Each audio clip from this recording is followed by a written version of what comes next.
এই বর্বরতার যুগ এখনো বিএনপির নেতাকর্মীরা সহ্য করতেছে, এটাই আমি আশ্চর্য হয়ে গেলাম। বাড়ির আসবাবপত্র থেকে শুরু করে বাড়িঘরের এমনও কোনো জিনিস নাই যেগুলো ভাঙচুর করছে। এই সময় এসে বিএনপি ধানের করার জন্য প্রত্যেকটি বাড়িতে দরজা জানলা আসবাবপত্র, প্রত্যেকটি পরিবারের যে ক্ষতিটা, এটা তো আমি শুনছি, কিন্তু আজকে নিজের স্বচক্ষে দেখে গেলাম।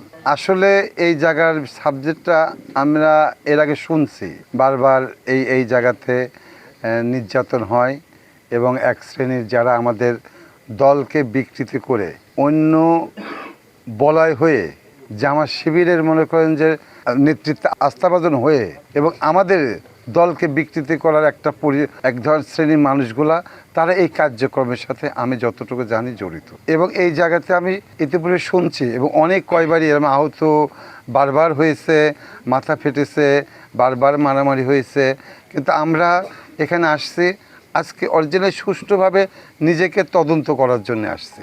শুনেছি, কখনো দেখি নাই, কিন্তু আজকে দেখে গেলাম বর্বরতার কি চিহ্নতা। আমার দলের যে আমরা আদর্শ নিয়ে চলি, আজকে বাংলাদেশের যে প্রধানমন্ত্রী, যে দীর্ঘ টাইম বাংলাদেশ থেকে দূরে থেকে আজকে বাংলাদেশে ফিরে আসছে, তার বারবার অনুরোধ, তোমরা মার খাও, তোমরা আগে মারতে চেও না। আমরা সেই পথ অবলম্বন করতে গিয়েই আজকে আমরা বারবার মার খাচ্ছি। আসলে আমি এর আগেও এই বিষয়টা নিয়ে আমি অনেকটা অবগত। দীর্ঘদিন ধরে আসলে এই বাড়িগুলো আমি এর আগেও একবার আসছি, ভাঙছে। আজকে এসে দেখে গেলাম এই বাড়িগুলো ভাঙা দেখছি, এবং আজকে এতটাই মানে নির্মম চিত্রটা দেখলাম, বাড়ির আসবাবপত্র থেকে শুরু করে বাড়িঘরের এমনও কোনো জিনিস নাই যেগুলো ভাঙচুর করছে। এই ভাঙচুরের আমি তীব্র নিন্দা প্রতিবাদ জানাচ্ছি।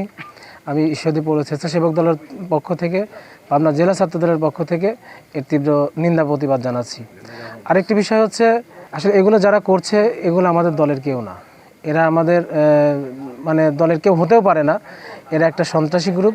এই সন্ত্রাসী গ্রুপকে প্রতিহত করার জন্য, নির্মূল করার জন্য আমাদের দলের চেয়ারম্যান, বর্তমান প্রধানমন্ত্রী তারেক রহমানের কাছে আমি আকুল আবেদন জানাচ্ছি, সারা বাংলাদেশের নেই এই ঈশ্বরদীতে এরা এই সন্ত্রাসীগুলোকে আপনি অনতিবিলম্বে কঠোর হস্তে দেখবেন এবং নির্মূল করার আহ্বান জানাচ্ছি।